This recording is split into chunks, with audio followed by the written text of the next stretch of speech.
Apple a annoncé plein de nouveaux produits, iPhone 17e, MacBook Neo, MacBook Pro, iPad Air, oui, tous ces produits ont été annoncés, on va en parler, mais juste avant de commencer cette vidéo, si t'es toujours pas abonné à ma chaîne YouTube, abonne-toi pour être présent pour mes vidéos et mes lives, et aussi pourquoi pas à mon TikTok pour suivre mes lives TikTok dans la semaine, et surtout, si tu veux acheter l'un de ces produits ou même d'autres produits tech, n'hésite pas à aller voir mon site internet lorenzo-tech.fr, le lien sera en bas dans la description. Allez, on commence avec l'iPhone 17e qui a été annoncé en premier. Alors l'iPhone 17e, c'est vraiment le smartphone début du haut de gamme chez Apple pour des adolescents qui veulent un iPhone et que les parents ne veulent pas mettre 1000 € dans un iPhone, mais parce qu'ils veulent surtout la qualité sur les réseaux sociaux, parce que c'est connu, c'est mieux optimiser les applications, surtout pour les réseaux sociaux, Snapchat, Instagram, donc c'est pour ça souvent que les jeunes aiment bien Apple. Donc là, ça peut être intéressant pour ce style de personnes, pour des personnes qui s'en foutent du 120 Hz, d'avoir 10 000 capteurs, pour des personnes lambda, parce que tout le monde ne souhaite pas avoir 10 000 capteurs, donc c'est surtout pour ce style de personnes. D'ailleurs, l'iPhone 16e, c'était très bien vendu, jusqu'à l'arrivée bien entendu des iPhone 17 qui a un petit peu mangé les parts de marché de l'iPhone 16e.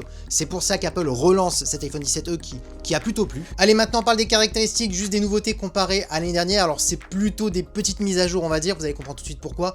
Parce que oui, l'iPhone 17e apporte juste un nouveau processeur, donc la puce A19 comparée à la puce A18, donc qui sera plus performante. On a ensuite bien entendu plus de stockage, on passe de 128 Go à 256 Go, et bien entendu on a un écran qui est 2 fois moins rayable par rapport à l'ancienne génération, parce qu'on est sur du Ceramic Shield 2. Oui, il y a juste ça comme nouveauté, mais on est vraiment sur le début du haut de gamme sur cet iPhone 17e, donc c'est normal qu'on ne peut pas avoir autant de nouveautés, par exemple, qu'on a eu un iPhone 16 et un iPhone 17. Par contre, ce qui est pas mal, c'est que pour les personnes qui souhaitaient acheter aujourd'hui un iPhone 16e, n'achetez plus l'iPhone 16e, parce que oui, l'iPhone 17e a été annoncé au même prix, et ça c'est pas mal, parce que oui, même si certains vont m'écrire, oui, mais il n'y a pas de nouveauté, donc heureusement encore qu'il n'y a pas d'augmentation de prix, non, parce qu'avec les augmentations de prix de la RAM et du stockage actuellement, c'est très compliqué, et on peut le voir d'ailleurs que pas mal de constructeurs ont augmenté leur prix de leur smartphone avec quasiment pas de nouveauté, donc c'est pour ça qu'il fallait quand même le notifier, que ça peut être quand même intéressant. Deuxième produit qui est annoncé, l'iPad Air. Et là, ce qui est intéressant cette année, c'est pas les nouveautés, c'est surtout son prix, parce que oui,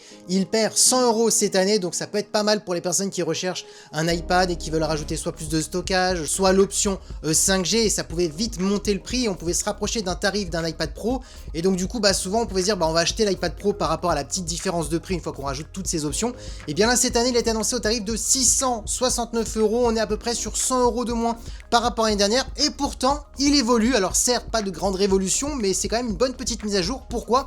C'est très simple, on a la puce M4 cette année, donc bien plus performante par rapport à l'ancienne génération. On a 12 Go de RAM, l'année dernière on était sur du 8 Go de RAM, on passe de la Wi-Fi 6 à de la Wi-Fi 7, tout ça pour un prix inférieur. Donc oui, on peut le dire, cette année l'iPad Air commence vraiment à devenir de plus en plus intéressant, parce que oui, si vous vous souvenez bien, il y a quelques années en arrière, on avait encore les processeurs qu'on avait sur les iPhones, sur les iPad Air, et sur les iPad Pro, on avait les puces M. C'est ce qui différencie un petit peu les deux gammes, avec bien entendu l'écran mini LED sur les iPad Pro. Mais là, cette année, la seule différence entre un iPad Pro et un iPad Air, c'est vraiment l'écran sublime mini LED qu'on a sur la version Pro, et aussi une génération inférieure en termes de puces, mais on reste quand même sur les puces M qu'on retrouve sur les MacBook, et la puce M4 est extrêmement performante. Donc oui, même un professionnel qui veut pas débourser autant d'argent dans un iPad Pro peut très bien aujourd'hui acheter un iPad Air pour faire du montage, de la retouche photo, plein de choses, parce que je le rappelle, on est quand même sur des performances d'un PC ou d'un MacBook. Troisième produit annoncé, les nouveaux MacBook Pro. Alors les nouveaux MacBook Pro, attention, c'est pas non plus un nouveau produit, c'est le même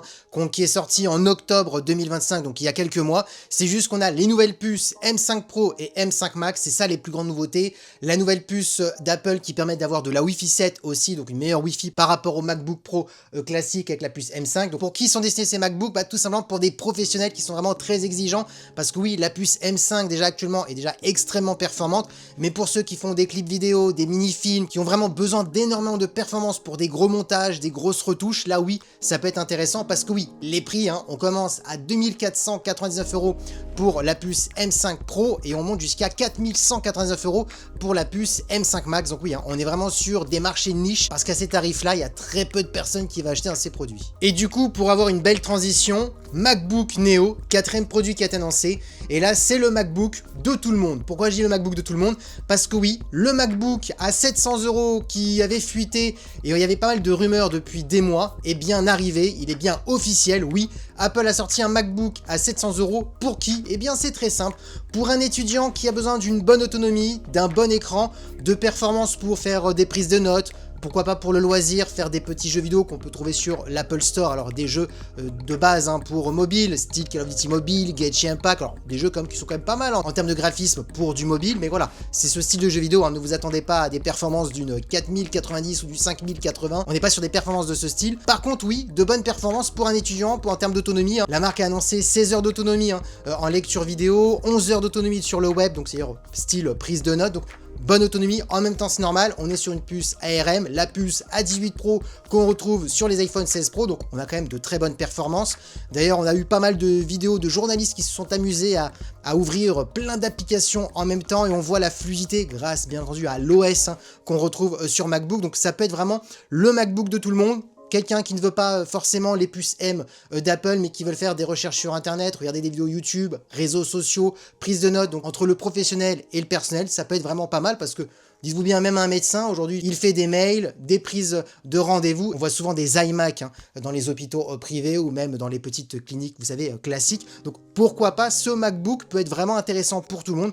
Bien entendu pour toutes les personnes qui ne demandent pas toutes les dernières technologies. Du coup, pour conclure toutes ces annonces de cette semaine, ce qu'on peut voir, c'est que quand même Apple commence à créer quand même une gamme de produits vers le début du haut de gamme, parce que quand on réfléchit, l'iPhone 17e, alors les iPhone E hein, sont récents, on a commencé avec l'iPhone 16e l'année dernière, là cette année du coup on a le renouvellement avec l'iPhone 17e, maintenant on a le MacBook Neo qui est un MacBook à 700 €, donc vraiment pour du début du haut de gamme. Quand on y repense, on a aussi l'iPad classique hein, qui date hein, maintenant depuis plusieurs années et qui a des renouvellements tous les ans.